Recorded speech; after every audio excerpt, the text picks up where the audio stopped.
नमस्कार दोस्तों, मैं राजकुमार मौर्य। बिहार विधानसभा चुनाव के लिए सभी राजनीतिक पार्टियों ने अपनी अपनी तैयारी तेज कर दी है। आज की इस वीडियो में हम बात करने जा रहे हैं आरजेडी के बारे में। राष्ट्रीय जनता दल भी अपनी पूरी तैयारी में जुट चुकी है, एक एक विधानसभा सीटों पर अपना समीकरण सेट कर रही है। तो दोस्तों, मैं आपकी जानकारी के लिए बात करने वाला हूं आज तारापुर विधानसभा सीट के बारे में।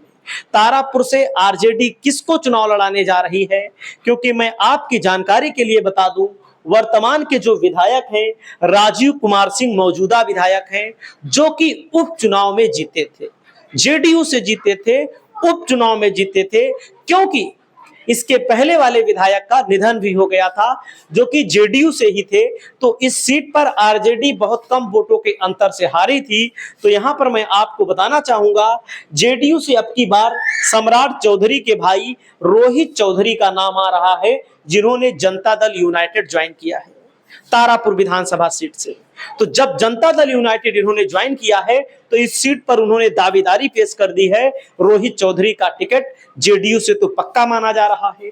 आरजेडी से मैं आपको बताना चाहूंगा, क्योंकि आरजेडी जो है वही नीतीश कुमार को टक्कर देगी। कांग्रेस आरजेडी का गठबंधन है, वही नीतीश कुमार को टक्कर मिलेगी।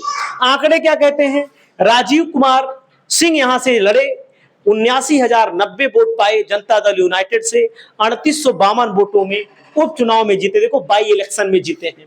वहीं पर यहां पर अरुण कुमार आरजेडी से 75,238 वोट पाए। एलजेपी 5,364 वोटों को प्राप्त कर पाई। बस यहां पर देख सकते हैं आपके सामने। वहीं पर इसके पहले 2020 का आंकड़ा देखेंगे, मेवालाल चौधरी यहां से जेडीयू से जीते, 7,225 वोटों से चुनाव जीते, 36.93% वोट मिला।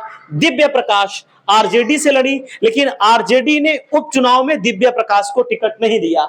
मीना देवी लोक जनशक्ति पार्टी से लड़ी थी। देख सकते हैं, दिव्य प्रकाश जब लड़ी थी तो 57,000 आरजेडी को वोट मिला था, और जब अरुण कुमार लड़े तो 75,000 आरजेडी को वोट मिला। इस बात को ध्यान दीजिएगा। इसका मतलब 64,000 मेवालाल को मिला था, और जब राजीव कुमार लड़े तो 79,000 मिला, यानी कि उपचुनाव में यहां पर वोट ज्यादा पड़ा। एलजेपी भी लड़ी, उपचुनाव भी लड़ी, एलजेपी का 5,000 वोट कम हो गया। तो कहने का मतलब है कि इस तारापुर विधानसभा सीट पर पूर्व केंद्रीय मंत्री दिव्य प्रकाश यादव,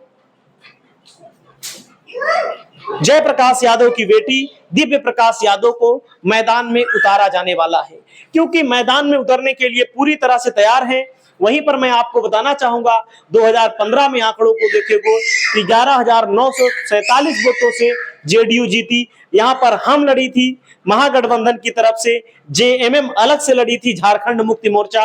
तो ये आंकड़ा है मोटे मोटे आंकड़े के आधार पर 2010 में देखेंगे तो नीता चौधरी यहां पर चुनाव लड़ी। देखो, चौधरी ही यहां पर चुनाव जीत रहे हैं। शकुनी चौधरी आरजेडी से चुनाव हार गई, और यहां पर दोस्तों संजय कुमार कांग्रेस अलग लड़ी थी 2010 में, कांग्रेस को भी 18,000 वोट यहां पर मिला था। तो दोस्तों, आप लोग कमेंट करके बताइए, अगर आरजेडी दिव्या प्रकाश यादव को मैदान में उतारती है, जो कि उनके पिताजी लालू यादव के बहुत करीबी हैं, पिछले चुनाव में 7,200 कुछ वोटों से हार गई थी, तो अब की बार क्या उनको जीत मिलेगी कि नहीं?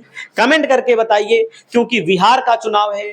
बिहार का चुनाव विपक्ष के लिए कहीं ना कहीं आशा है, क्योंकि विपक्ष को हरियाणा में हार मिली, महाराष्ट्र में हार मिली, झारखंड में ही थोड़ी सी जीत मिली थी, दिल्ली में भी हार मिली। तो बीजेपी से विपक्ष जीतेगा? कमेंट करके बताइए। बहुत बहुत धन्यवाद, बहुत बहुत शुक्रिया।